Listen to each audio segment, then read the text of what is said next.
कहानी सुनने वाले सभी श्रोताओं को नमस्कार। मैं हूं मनीष तंवर और मैं लेकर के आया हूं पंचतंत्र से कहानी संगीतमय गधा। एक धोबी का गधा था।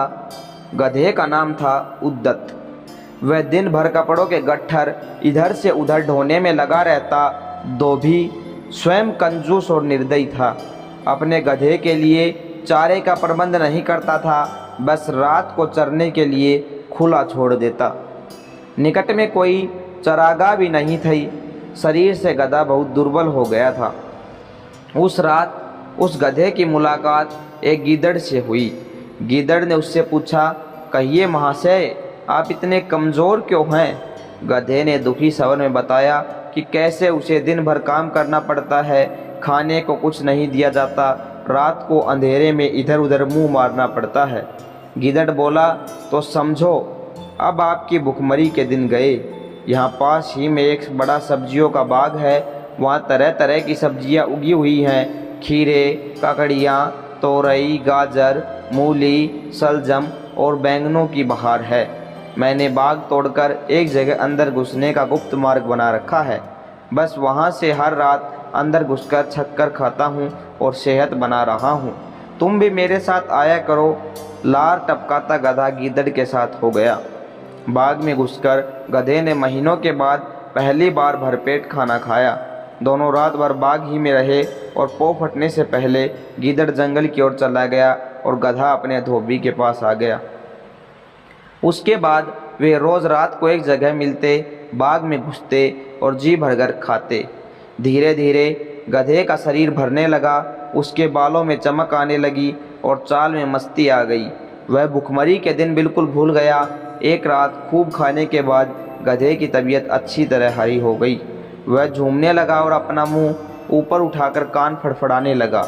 गीदड़ ने चिंतित होकर पूछा, मित्र, यह क्या कर रहे हो? तुम्हारी तबीयत तो ठीक है?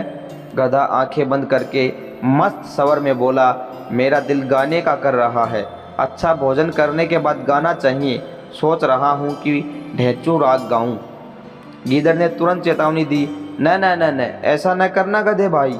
गाने वाने का चक्कर मत चलाओ। यहाँ मत भूलो कि हम दोनों यहाँ चोरी कर रहे हैं। मुसीबत को न्योता मत दो। गधे ने टेढ़ी नज़र से गीदड़ को देखा और बोला, गीदड़ भाई, तुम जंगली के जंगली रहे, संगीत के बारे में तुम जाने क्या? गीदड़ ने हाथ जोड़े, मैं संगीत के बारे में कुछ नहीं जानता, केवल अपनी जान बचाना चाहता हूँ। तुम अपना बेसुरा राग अलापने की जिद छोड़ो, उसी से हम दोनों की भलाई है। गधे ने गीदड़ की बात का बुरा मानकर हवा में दुलत्ती चलाई और शिकायत करने लगा, तुमने मेरे राग को बेसुरा कहकर मेरी बेइज्जती की है। हम गधे शुद्ध शास्त्रीय लय में रेंगते हैं, वह मूर्खों के समझ में नहीं आ सकता। गीदड़ बोला, गधे भाई, मैं मूर्ख जंगली सही, पर एक मित्र के नाते मेरी सलाह मानो।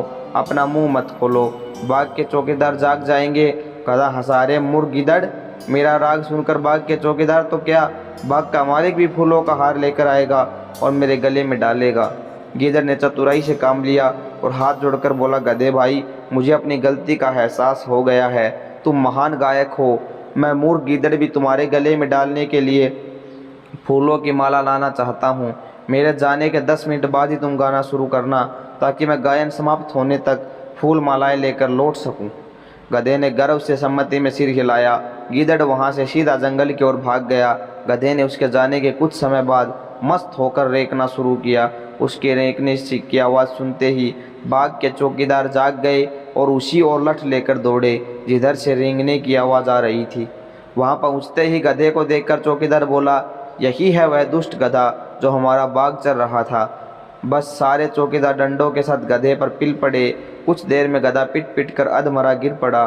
सीख, अपने सुचिंतकों और हितैषियों की नेक सलाह न मानने का परिणाम बुरा होता है। आज की कहानी में इतना ही। अन्य किसी वीडियो में मिलते हैं नई कहानी के साथ।